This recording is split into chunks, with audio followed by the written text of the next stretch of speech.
Sandy Walsh dipastikan tidak akan membela timnas Garuda di laga FIFA Matchday pada Juni 2023 mendatang.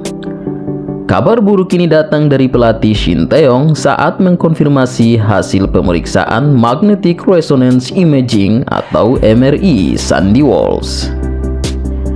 Berita ini tentu membuat sedih para penggemar timnas Garuda yang sudah tak sabar menanti debut sang pemain yang kini tengah membela klub Liga Pro Belgia, KV Mechelen itu.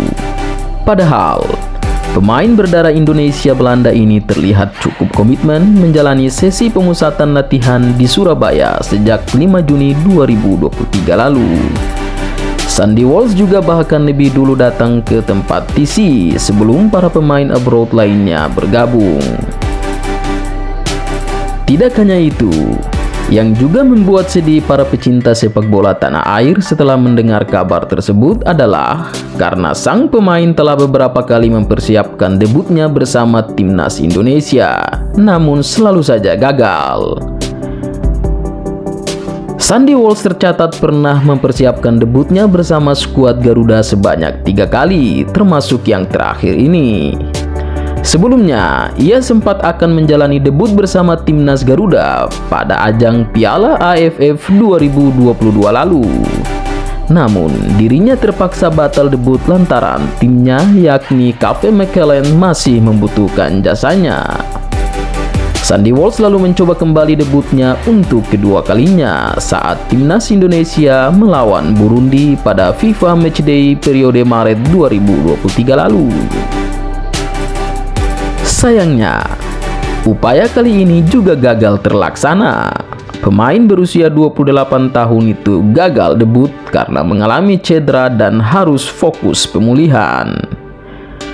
Setelah 2 kali gagal debut, Sandy pun sangat berharap bisa berhasil di kesempatannya yang ketiga ini. Namun, lagi-lagi harus kembali gagal membela skuad Garuda lantaran cedera yang dialaminya.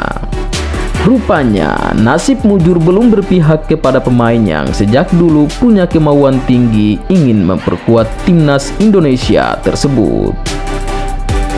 Kehilangan Sandy Walsh di ajang FIFA Matchday 2023 antara timnas Indonesia melawan Palestina pada 14 Juni dan Argentina pada 19 Juni nanti secara tidak langsung memberi dampak terhadap kekuatan tim Garuda. Skuad Garuda sudah pasti kehilangan salah satu pilar penting di lini pertahanan. Padahal, Shin Tae-yong sejak awal memberi harapan kepada Sandy Walsh untuk menambah kekuatan di barisan belakang timnas. Bahkan, menurut pengakuan Shin Tae-yong, Sandy Walsh diplot sebagai starter di laga FIFA Matchday ini. Tapi, apa boleh dikata, nasib mujur belum berpihak padanya. Lantas, siapakah yang bakal menggantikan Sandy Walsh nanti? Apakah Shin Tae-yong tetap mengandalkan Jordi Amat, Fakhrudin Arianto, dan M. Rizky Ridho jika ia ditempatkan di posisi bek tengah? Atau sebaliknya, jika Sandy Walsh diposisikan di bek kanan sebagaimana posisinya saat ini, maka di sana ada Asnawi Mangku Alam yang selama ini selalu mendapat kepercayaan penuh Coach Shin Tae-yong. Namun, jika posisinya diplot sebagai gelandang bertahan, maka ada 2 nama di sana yang sudah menjadi pemain andalan Shin Tae-yong, yakni Alfreanda Dewangga dan Rahmat Irianto. Akhirnya, opsi terbaik tetap ada pada Shin Tae-yong itu sendiri. Terlebih, mantan pelatih timnas Korea Selatan ini terkenal dengan kemampuannya dalam memahami posisi pemain. Mudah-mudahan absennya Sandy Walsh bersama timnas Garuda di 2 laga FIFA Matchday Juni mendatang tidak mengurangi persiapan maupun skema terbaik timnas untuk meraih hasil positif. Sekian dulu ulasan video ini.